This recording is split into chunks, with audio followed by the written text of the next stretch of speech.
Bom dia. A gente vai fazer um pequeno ensaio. Estamos aqui ajustando as coisas. Hoje a gente está numa manhã de terça-feira, está na sala do PET, está eu e o Vitor. A gente preferiu gravar isso hoje, com o Vitão aqui, logo pela manhã. O dia hoje está meio carregado de coisas. O narrador aqui está meio jururu, como a gente dizia aqui, na nossa linguagem, aqui no norte, no Acre. E a ideia, eu vou começar falando um pouco de união de conjuntos, né? E colocando aqui uma representação que, em geral, eu uso nas aulas pequenas de álgebra, longe do diagrama de Venn. E depois a gente vai tentar motivar essa pequena discussão sobre os números fracionários e culminar aí com o que a gente conclui geralmente na sala de aula, dizendo só dá para ser a maçã do amor. Né? Então, vamos imaginar dois conjuntos não vazios, digamos, sejam A e B conjuntos. Bom, possivelmente sim, mas vamos considerar não vazios, tá? Então, por definição, a gente tem que A união B é o conjunto dos elementos M, tais que M está em A ou M está em B. Né? A princípio, essa definição é muito geral. Se você imaginar, juntar uma coleção de objetos que têm características totalmente distintas, isso está incluído. Né? Uma exigência maior a gente tem nesse conjunto, que é o conjunto dos zelinhos, tal que ele está em A e ele está em B. Né? Bom, também observável por todo mundo que estuda minimamente matemática, quanto mais você usa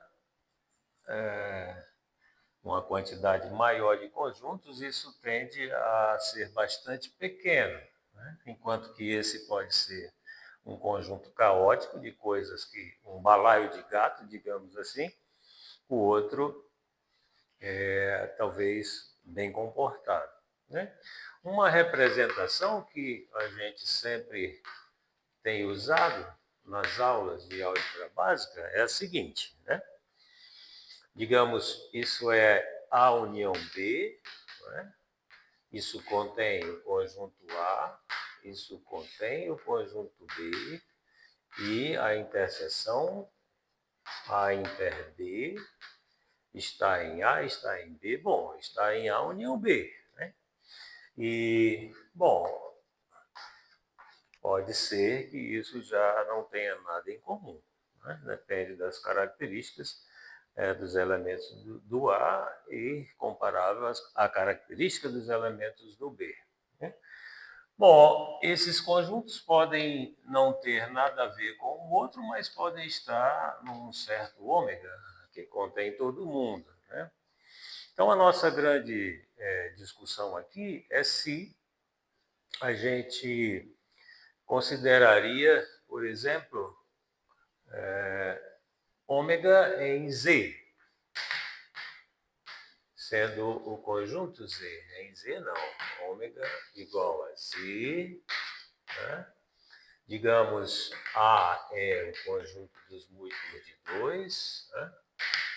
B é o conjunto dos múltiplos de 3. Né? Vamos ver como é que essas coisas aqui vão aparecer. Né? Bom, Z é o Z, né? Isso pode ser os múltiplos de 2, união os múltiplos de 3, cada um para baixo está dentro do outro. Né? Os múltiplos de 2 estão aqui dentro dessa união, os múltiplos de 3 também, né? Sem nenhum problema. E a interseção dos múltiplos de 2 com os múltiplos de 3. Né? Uma simples experiência nos diz que isso é o conjunto dos múltiplos de 6. Né? E, obviamente, que dentro dos múltiplos de 6 temos os múltiplos de 12, né? E que mais? Isso pode ser pensado sem fim, né? Digamos, o conjuntinho formado pelo zero. Né? Mas vamos experimentar a seguinte situação, colocar dentro do conjunto união uma operação, por exemplo, de adição, e dentro da interseção também, no caso em que os conjuntos são esses. Né? Você pode perceber que, considerando a adição em Z, né? Há uma operação que está definida em Z, a soma de dois números inteiros é sempre um número inteiro. Mas se você considerar essa operação de adição no conjunto união, né? Veja, né? 2 e 3 pertencem a esse conjunto de múltiplos, né? De 2, união dos múltiplos de 2 com os múltiplos de 3, mas se você somar 2 com 3, isso é 5, e isso nem é um múltiplo de 2, né? E nem é um múltiplo de 3, então isso está fora do 2z união 3z. Né? Enquanto que aqui, né, se você quiser considerar a operação de adição, a gente vê claramente que se eu pegar 6 vezes P, 6 vezes K, no conjunto dos múltiplos de 6, aí vale que o 6 vezes KT mais K, né, continua no conjunto dos múltiplos. Né? Isso é a soma do 6T mais 6K. Tá bom? Então, união de conjuntos, longe da teoria das probabilidades e de outros contextos, né? União de conjuntos, quase nunca a gente consegue relacionar com a estrutura, digamos, de um conjunto que a gente quer considerar. Né? Então, quando você coloca uma operação, as coisas podem estar condenando esse conjuntinho aqui. Tá? Muito bem, então vamos agora fazer uma dinâmica aqui. Né? A gente misturou os múltiplos de 2 com os múltiplos de 3, né? E vimos que essa adição definida em Z, ela não está definida na união. Isso parece muito o quê? Né? Vamos ver como que a gente quer relacionar essas questões. Então, eu vou pegar aqui, chamar o Vitor. Então, vem para cá, Vitor, mais perto de mim. Lucas também. A gente foi mais cedo aqui pertinho da universidade, numa papelaria, e comprou alguns potezinhos de tinta. Né? Então, o Lucas vai ser um pouco da nossa cobaia. Né? O Lucas vem mais, tá claro. A gente podia fazer esse ensaio sem medo de ser feliz com as crianças, né? Isso sempre é um material muito comum no primário, tá bom? Então, se o Lucas olhar e mostrar corretamente, ele tem duas cores de tinta. Né? No universo das tintas, ou das cores, né? Vamos dizer corretamente, falar no universo das cores. Se você considera tudo isso, digamos, a gente quer fazer uma operação com essas cores. Né? Veja se você consegue manipular as duas ao mesmo tempo. Com certeza, né? E o que a gente perdeu, como nós perdemos na soma dos múltiplos de 2 com os múltiplos de 3, é que nenhuma delas mais agora mantém as suas características, né? Isso nem é azul, tampouco vermelho, né? Então,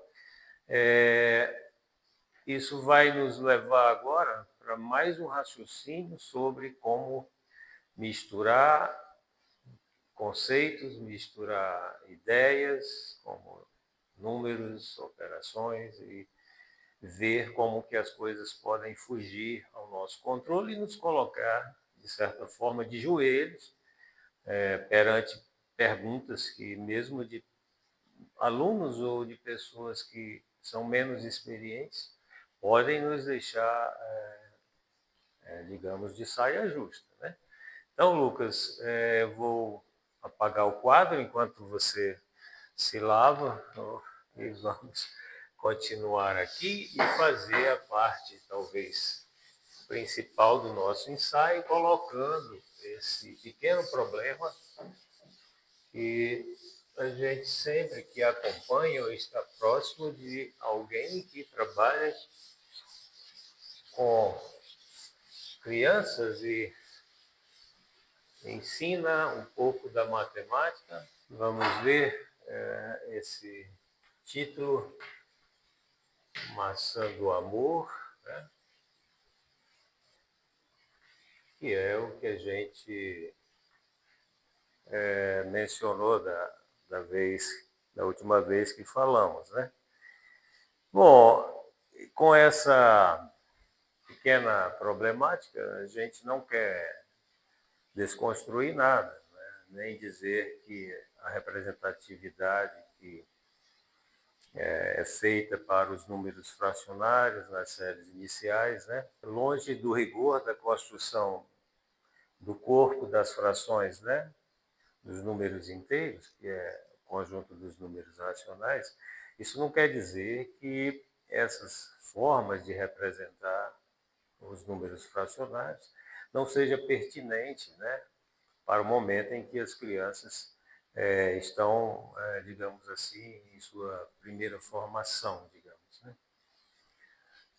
Então, a nossa ideia é, mais uma vez, como foi feito com as tintas aqui, deixar nós adultos um pouco sem ação diante de uma provável pergunta, né? E esse ensaio é o seguinte: digamos que você está ensinando, né, sobre os números fracionários. Isso pode ser um conjuntinho L dentro do conjunto Q. Agora você está na situação do ensino fundamental, então esses números são naturais, né? E se o zero já está incluído, você tira do denominador, né?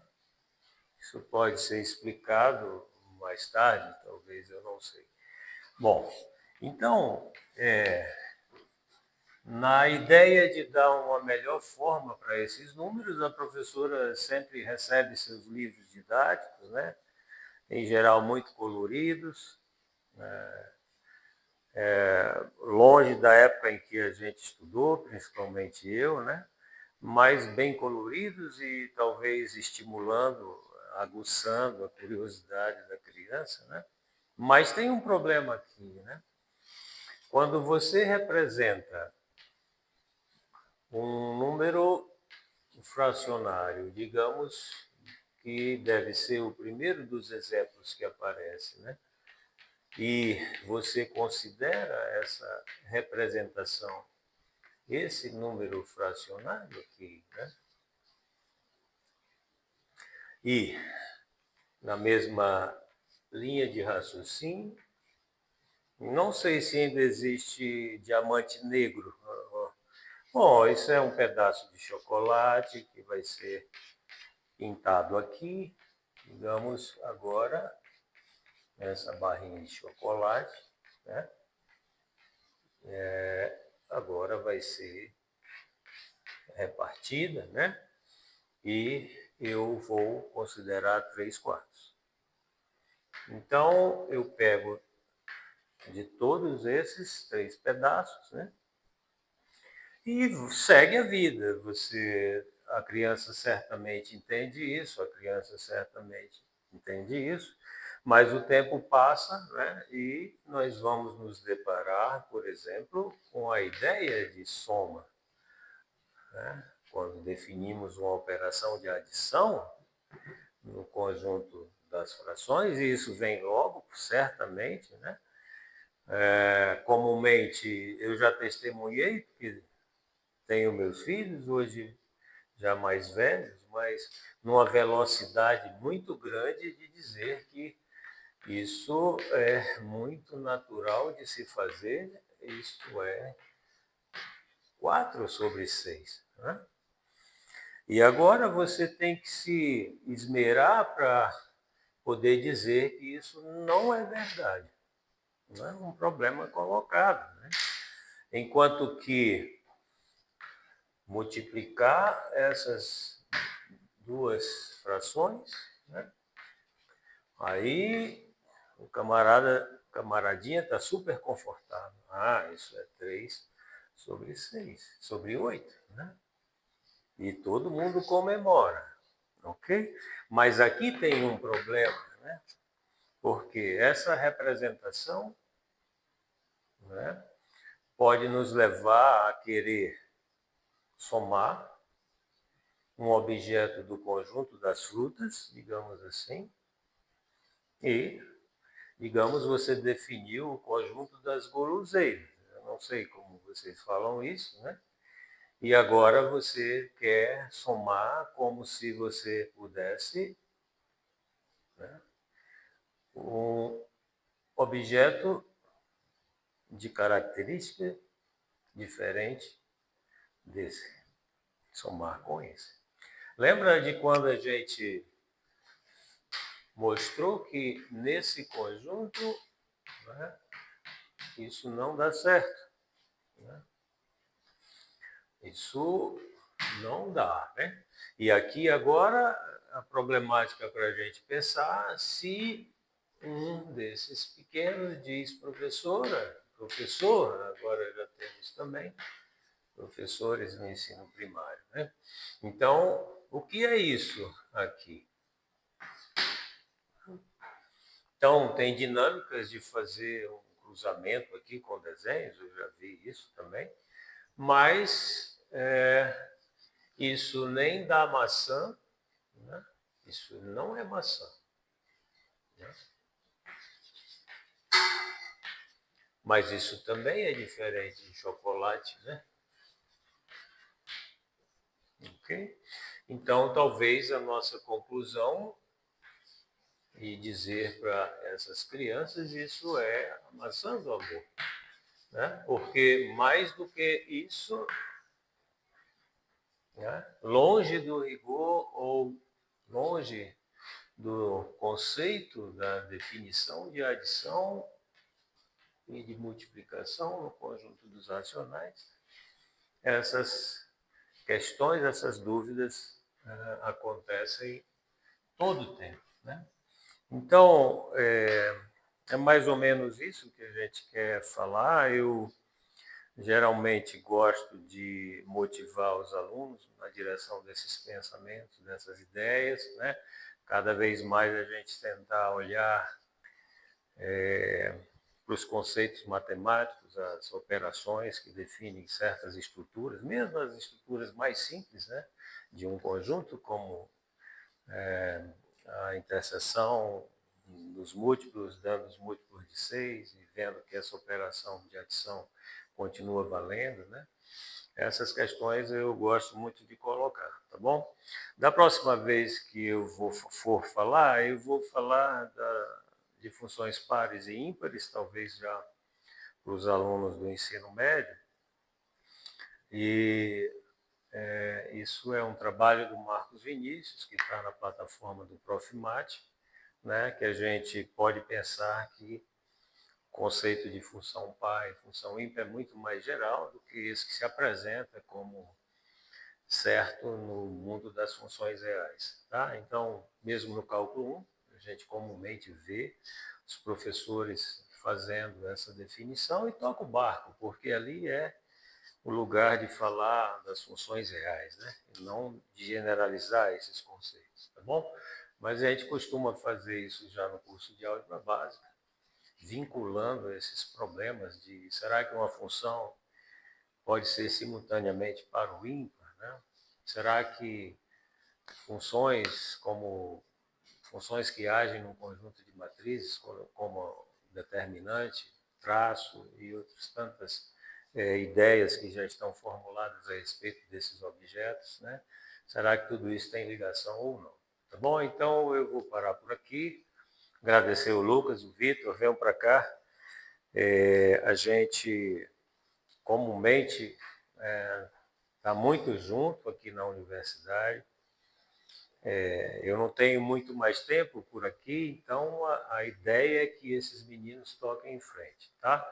Tem muita gente estudando matemática, os alunos do professor Ronaldo, principalmente, porque o Ronaldo tem um projeto, parece a de infinito, e que ele mantém esses alunos na universidade. É um programa de tutorial, de ensino tutorial, né, o PET, ligado às licenciaturas, tá? Então, eu fico muito perto deles porque isso dá um ânimo para a gente e acaba despertando, né?